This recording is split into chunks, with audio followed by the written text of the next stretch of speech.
السلام علیکم۔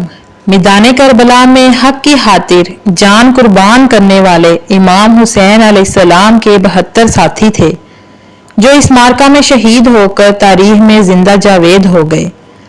امام حسین علیہ السلام کے ساتھیوں میں ایک نام ذوالجناح کا آتا ہے جو امام حسین علیہ السلام کی ہر آزمائش اور مصیبت میں ساتھ رہا اور آخری دم تک آپ علیہ السلام کا ساتھ نہیں چھوڑا۔ یہ کوئی سپاہی نہیں بلکہ ایک بے زبان ذوالجناح گھوڑا تھا جس نے اپنی قربانی اور وفاداری کے ذریعے اپنا نام تا قیامت تک اہل بیت رسول کے ساتھ جوڑ لیا۔ حضرت امام حسین علیہ السلام کو اس گھوڑے سے بچپن سے ہی بہت لگاؤ تھا۔ ایران کے بادشاہ نے گھوڑا رسول صلی اللہ علیہ وسلم کو تحفے میں دیا تھا اور پیارے نبی صلی اللہ علیہ وسلم کا یہ مشہور معجزہ ہے کہ آپ ایک مرتبہ جس گھوڑے پر بیٹھ جایا کرتے تھے اس گھوڑے کی عمر بڑھ جایا کرتی تھی، اس لیے گھوڑا اتنا وقت گزر جانے کے بعد بھی کربلا میں جوان اور صحت مند تھا۔ امام حسین علیہ السلام کے گھوڑے کی تیز رفتار اور اس کی خوبصورتی کی وجہ سے اس گھوڑے کا نام ذوالجناح رکھا گیا تھا۔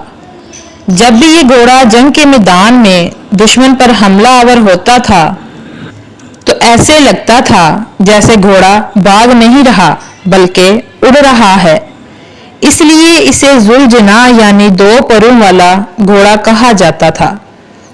ایک مرتبہ امام حسین علیہ السلام رسول صلی اللہ علیہ وسلم کے پاس گئے۔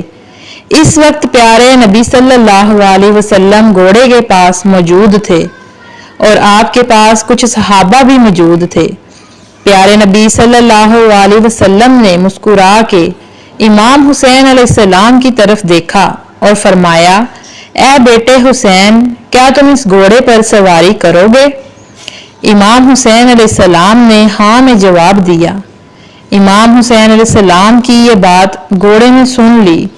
گھوڑا امام حسین علیہ السلام کے قدموں میں آ کر بیٹھ گیا تاکہ آپ اس پر آسانی سے بیٹھ کر سواری کریں۔ اس کے بعد امام حسین علیہ السلام نے اس گھوڑے پر بیٹھ کر سواری کی۔ یہ سارا منظر دیکھ کر سرکار دو عالم نبی صلی اللہ علیہ وسلم کی آنکھوں میں آنسو آ گئے اور رو کر فرمانے لگے، بیٹا یہ وہی گھوڑا ہے جو ایام عاشوراء کے دن تمہاری مدد کرے گا۔ پھر پیارے نبی صلی اللہ علیہ وسلم نے گھوڑا امام حسین علیہ السلام کو دے دیا۔ ذوالجناح نے کربلا میں امام حسین علیہ السلام کے ساتھ وہ وفا کی جس کو دیکھ کر خود وفا بھی ذوالجناح پر ناز کرنے لگی۔ امام حسین علیہ السلام کے گھوڑے کے بارے میں یہ بات مشہور ہے کہ جب یزید نے امام حسین علیہ السلام پر پانی بند کیا تو ذوالجناح کو کئی بار پانی پینے کا موقع ملا لیکن ذوالجناح نے پانی نہیں پیا۔ ذوالجناح نے امام حسین علیہ السلام کے ساتھ پانی نہ پی کر اپنا وعدہ وفا کر دیا۔ جب 10 محرم کے دن امام حسین علیہ السلام ذوالجناح سے زمین پر گرے، وہ گھوڑا آپ کے سامنے آ کر ایسے کھڑا ہو گیا کہ دشمن کی طرف سے آنے والا تیر ذوالجناح اپنے اوپر لینے لگا۔ اس وقت ذوالجناح کے جسم پر اتنے تیر لگے کہ کوئی بھی حصہ تیر سے باقی نہ رہا۔ روایت میں آتا ہے کہ امام حسین علیہ السلام کے گھوڑے کو اتنے تیر لگنے کے باوجود ذوالجناح نے 70 سے زیادہ لوگوں کو موت کے گھاٹ اتار دیا تھا۔ اس کے بعد جب امام حسین علیہ السلام اور ان کے ساتھیوں کو یزید نے شہید کر دیا تو امام حسین علیہ السلام کا گھوڑا اہل بیت کی لاشوں کے ارد گرد چکر لگا کر اس کے بعد ذوالجناح امام حسین علیہ السلام کے جسم کے پاس آ کر بیٹھ گیا۔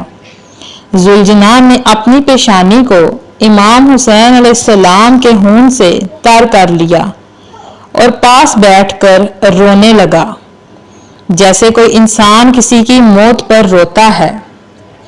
اہل علم ذوالجناح کو ایک مقدس گھوڑا تصور کرتے ہیں جو جنت کی سواریوں میں سے ایک سواری ہے اور اللہ تعالیٰ کے نبی صلی اللہ علیہ وسلم کے لیے اسے آسمان سے نازل فرمایا گیا تھا۔ امام حسین علیہ السلام کی شہادت کے بعد وہ واپس لوٹ گیا۔ بعض لوگوں کا کہنا ہے کہ وہ ایک صحرا میں نکل گیا اور پھر دوبارہ نظر نہیں آیا۔